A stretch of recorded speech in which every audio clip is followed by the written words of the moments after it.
Welcome to the May 11th, 2020 Day Weather Podcast. It's going to be a chilly and wet start to the week across the Intermountain West and Western High Plains.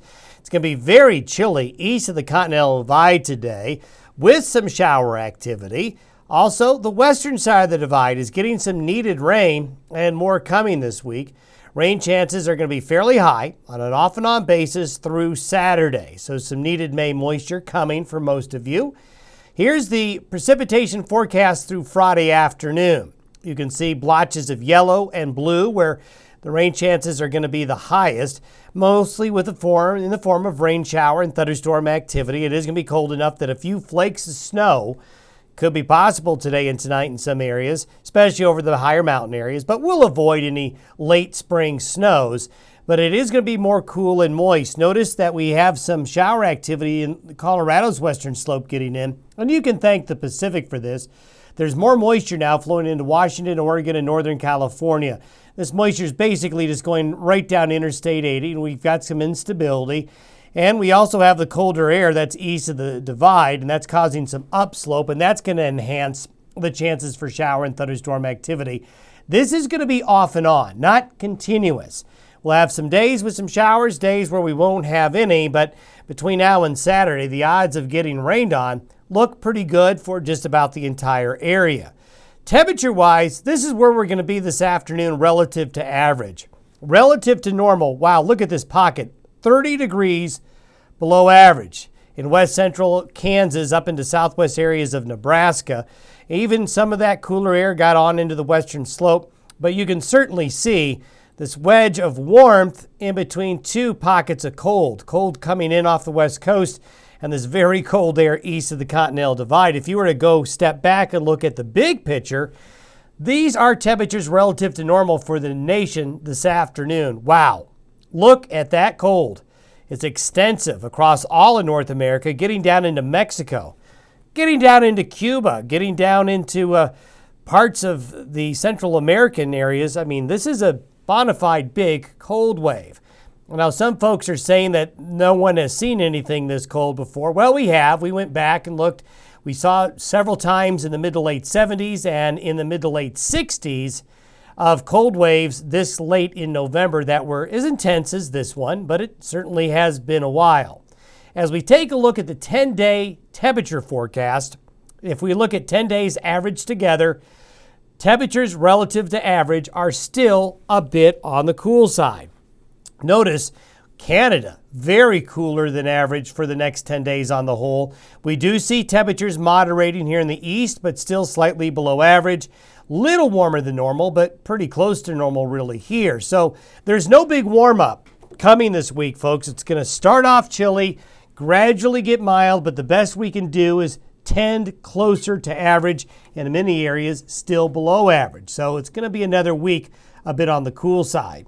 And we'll explain why when you see the jet stream pattern. You can see this is where we are right now. We still have this big ridge in western areas of Canada. That's what's been driving all of this cold air into the Great Lakes and the east, and that's why some of that cold air has spilled into areas along and east of the Continental Divide. We still have in this blue area here, these colors represent temperature. For those of you new to the podcast, what I'm showing you here are winds aloft and temperatures aloft at about 18,000 feet, where most of our weather happens. Colors show you temperatures of the atmosphere. So where you see a blue or a green, it's cold. The brighter colors, well, the warmer it's going to be. And anywhere you see lows, you're going to tend to see those pockets of cold air. Where you see high pressure areas like here is where you're going to see the warmer air coming on through. So that's what the colors mean. And the winds follow these solid black lines. You can also see what we call the wind barbs there. So the lines follow the airflow, and you can see that cold air flowing in. But we also see Pacific air getting pushed in, backing up against that cold air. And the Pacific air does win out. This is by Thursday. A more westerly flow comes into the nation, so we are going to warm up midweek. But this westerly flow brings moisture from the Pacific here into the Intermountain West and the Western High Plains, and that's going to continue to produce areas of shower and thunderstorm activity, off and on probably through Saturday. And it's going to be warmer, but tending close to average temperatures, nothing really warm. I think we've got a warm day coming on Wednesday, then we may have to wait till Sunday or Monday. And here is by Sunday. Notice we've got a big low again off the California coast, and the jet stream is forming that low, but making a more westerly flow into the United States. And you see this little mountain here, this little ridge? This is high pressure, which will bring us a warm up during the second half of the weekend into early next week. Going out further, 10 days from now, this is for a week from this upcoming Wednesday. Notice a big high here in the east. So they're going to have a big warm up. They're going to see the reverse after that very cold weather. Warm air gets pushed into here while we have cool, wet conditions coming into the northern Rockies and the Pacific Northwest for the last week of May, which is really on cue.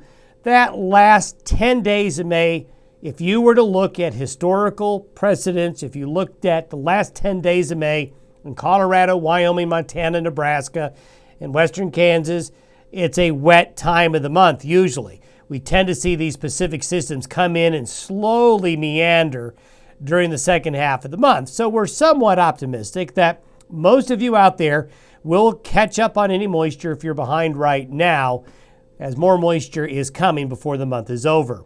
A quick look here at sea surface conditions, but also below the water out in the Pacific.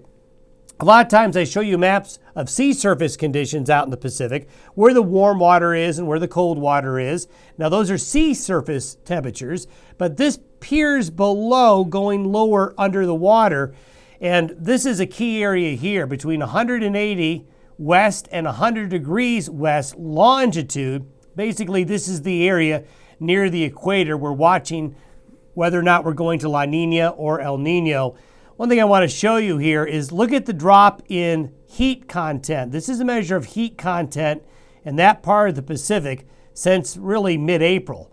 Notice that big dip of blue after somewhat warm, not El Nino warm, but somewhat warmer water temperatures.